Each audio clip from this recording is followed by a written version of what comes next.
Živijo, sem Luka in zelo me zanima urbano vrtnarjenje. Zelišča v lončkih, krompir v koritu in sveže zelenjave z balkona. Kam po nasvete? Seveda, v vrtni center Eurogarden. Živijo. Pozdravljeni. Mene pa zanima, katere rastline so primerne za urbani vrtiček. Torej za urbano vrtnarjenje v manjših, bi rekel, balkonskih vrtičkih, pravzaprav lahko, kar se tiče vrtnin, sadimo predvsem listnate vrtnine, se pravi, to so solate, pa potem kakšna azijska listna zelenjava, rukola, tudi kakšno redkvico lahko posadimo, potem sadimo v korita ali večje lonce kakšna zelišča. Tukaj le bi omenil, kadar sadimo meto ali meliso, naj imata samostojni lonec, ker se zelo razrasteta. Seveda, glede zelišč lahko tudi potem presajamo kakšne timijane kot kuhinjska začimbe, oregano, žajbelj in peteršilj in seveda vsa ostala druga zelišča kot nek tak kuhinjski vrtiček. A lahko kakšna zelišča pa še skupaj jih lahko kombiniramo? Ja, predvsem bodite pozorni, kadar sadite meto ali pa meliso, ker se v koritih močno razrasteta ali pa v loncih, tako da ne imajo kar samostojno korito ali samostojen lonec. Kateri lonci so pa primerni za krompir pa paradižnik? Torej za krompir imamo namenske lonce prav za krompir. Te lonce zmešate z neko dobro zemljo, dodajate kompost in pa kakšna briketirana gnojila, ki vsebujejo več kalija. Za paradižnik pa uporabljate recimo najmanj take 40x40 lonce in pa več. Še posebej, če boste presajali cepljene plodovke, cepljen paradižnik, papriko ali jajčevce, ki razvijajo boljši koreninski sistem. Cepljeni paradižnik vam bo tako zarasel nekje do stropa balkona, mogoče ga boste še po stropu speljali. Tako boste imeli, bi rekel, res na manjši površini tudi večji pridelek. Zato močno priporočam za sajenje na balkonih cepljene paradižnike. Otroci bodo imeli najraje takšne grozdaste paradižnike ali pa češnjeve paradižnike, te so cepljeni. Poudarjam naj, da cepljene paradižnike vedno sadimo na isto globino, kot so v loncih, nič globje, medtem ko necepljene plodovke lahko sadimo tudi nekoliko globje, da razvije močnejši koreninski sistem. Paradižnike, paprike, jajčevce lahko kombiniramo z baziliko, ker jih v istem terminu tudi presajamo na prosto, ker so toploljubne in jim mraz pod nekje 14 stopinj kar škodi. Tako da morate biti pozorni tudi na temperaturo, da presajate nekje po ledenih možeh, torej po 15. maju.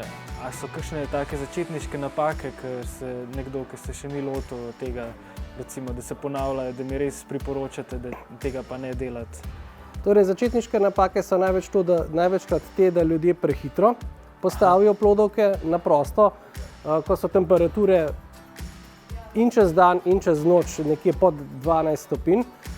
Torej, dokler so takšne razmere, to ni primerno za sajenje.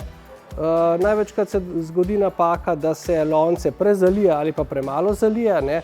Mi imamo tudi v ponudbi zelo kakovostne sisteme kapljičnega namakanja, sistem cevi, ki jih razpeljete po koritih in kapljalnikov, torej lahko si privoščite tudi v urbanem vrtnarjenju kapljično namakanje.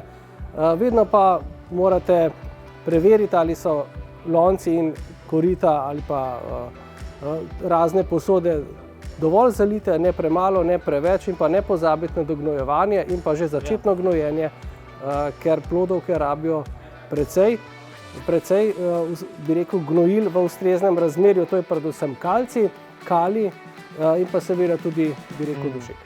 Kakšno zemljo mi pa priporočate za urbano vrtnarjenje?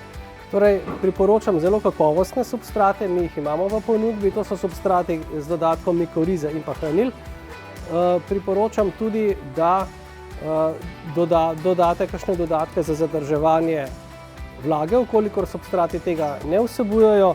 Predvsem pa priporočam dodatke komposta in pa potem briketiranih gnojil ter zalivanje, bi rekel, z določenimi vodotopnimi gnojili za pospeševanje, bi rekel, za boljše plodove in pa seveda lahko uporabljate tudi, bi rekel, tekoča organska mineralna gnojila za boljši in dovolj, bi rekel, zdrav, dovolj kakovosten pridelek. In koliko pridelka si lahko obetamo iz tazga lonca paradižnika ali pa recimo krompirja?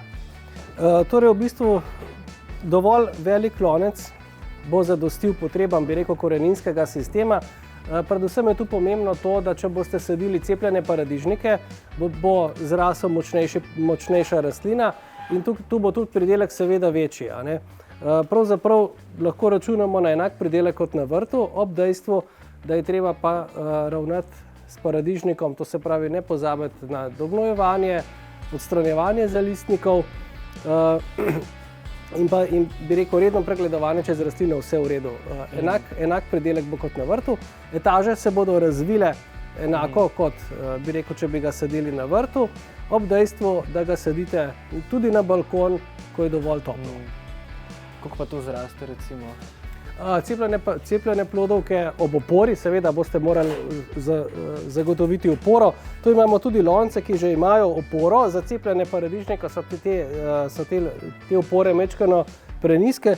V takih loncih lahko gojimo tudi kumare na balkonih.